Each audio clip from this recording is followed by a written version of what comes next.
नाशिकमध्ये सध्या एका प्रकरणामुळे मोठी खळबळ उडालीये।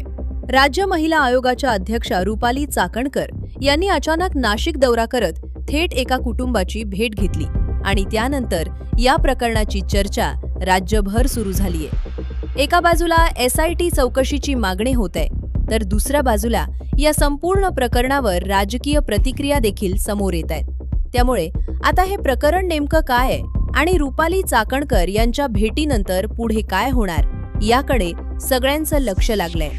पुढे जाण्याआधी एक विनंती करेन, तुम्हाला आमचे व्हिडिओ आवडत असतील पण अजून तुम्ही चॅनलला सबस्क्राइब केलं नसेल तर चॅनलला लगेच सबस्क्राइब करून घ्या। मिळालेल्या माहितीनुसार अशोक खरात प्रकरणामुळे नाशिकमध्ये वातावरण तापलेलं दिसत आहे। याच पार्श्वभूमीवर रुपाली चाकणकर यांनी नाशिकमध्ये जाऊन रवींद्र पगार यांच्या निवासस्थानी भेट दिली। त्यांनी कुटुंबियांची चर्चा केली आणि संपूर्ण प्रकरणाची माहिती जाणून घेण्याचा प्रयत्न केला असल्याचं सांगितलं जात आहे।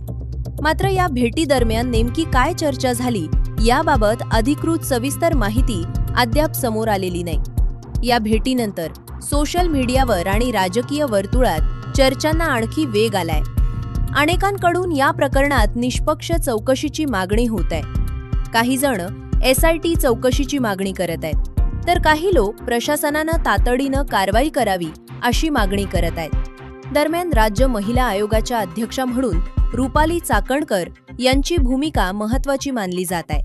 संवेदनशील प्रकरणांमध्ये महिला आयोगाकडून माहिती घेतली जाते आणि संबंधित कुटुंबियांना न्याय मिळावा यासाठी प्रयत्न केले जातात।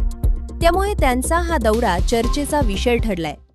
या प्रकरणात नेमकी घटना कशी घडली, कोण जबाबदार आहे आणि पुढे कोणती कारवाई होणार याबाबत अजूनही अनेक प्रश्न उपस्थित केले जात आहेत।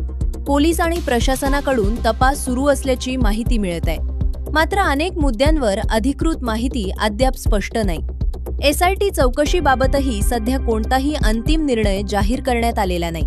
त्यामुळे पुढील काही दिवस या प्रकरणासाठी अत्यंत महत्त्वाचं ठरू शकतात। अधिकृत अहवाल आणि तपासातूनच संपूर्ण सत्य समोर येऊ शकतं। सध्या मात्र नाशिकमधील हे प्रकरण राज्यभर चर्चेचा विषय बनलाय। रुपाली चाकणकर यांच्या भेटीनंतर या प्रकरणाला आणखी गंभीर वळण मिळालंय। आता पुढे प्रशासन कोणता निर्णय घेतं, तपास कोणत्या दिशेने जातो आणि अधिकृत माहितीमधून काय समोर येतं याकडे सर्वांचं लक्ष लागलेलं आहे। या प्रकरणाशी संबंधित पुढील प्रत्येक अपडेट आम्ही तुम्हाला देत राहू। तुम्हाला या प्रकरणाबद्दल काय वाटतं, तुमचं मत कमेंटमध्ये नक्की सांगा आणि अशाच महत्त्वाच्या बातम्यांसाठी चॅनलला सबस्क्राइब करायला विसरू नका। धन्यवाद।